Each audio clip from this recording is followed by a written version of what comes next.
Bank লিমিটেডের এমডিও CO জনাব হাবিবুর রহমানের বিরুদ্ধে মার্কেন্টাইল ব্যাংকে এপিপি হিসেবে কর্মরত থাকাকালীন অর্থ আত্মসাতের অভিযোগে দুর্নীতি দমন কমিশন 18/1/2024 তারিখে মাননীয় আদালতে চার্জশিট দাখিল করেন। তৎপ্রেক্ষিতে বিগত 28/4/2024 তারিখে বিজ্ঞ মহানগর সিনিয়র স্পেশাল জাজ ঢাকা জনাব হাবিবুর রহমান সহ অন্যান্যদের বিরুদ্ধে চার্জশিট আমল নিয়ে গ্রেপ্তারি পরোয়ানা জারি করেন।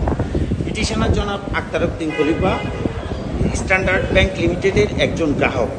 তিনি তাহার স্বার্থ রক্ষা এবং ব্যাংকিং দুর্নীতি রোধকল্পে দুর্নীতির দায়ে অভিযুক্ত জনাব হাবিবুর রহমানকে স্ট্যান্ডার্ড ব্যাংকের এমডিও সিও পদ থেকে কোম্পানিজ অ্যাক্ট 1991 ধারা 46 প্রয়োগ করে অব্যাহতির আদেশ দানের জন্য বাংলাদেশ ব্যাংকের নিকট একটি আবেদনপত্র দায়ের করে।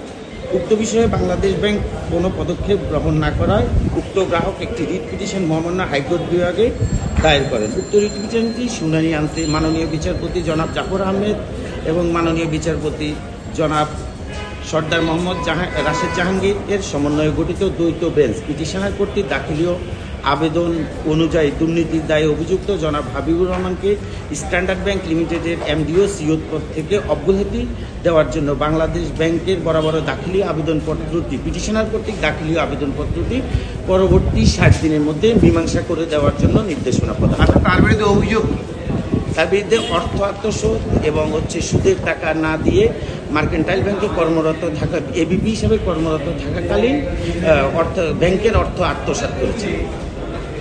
এখনো প্রমাণিত হয়নি। উনি কি অ্যারেস্ট?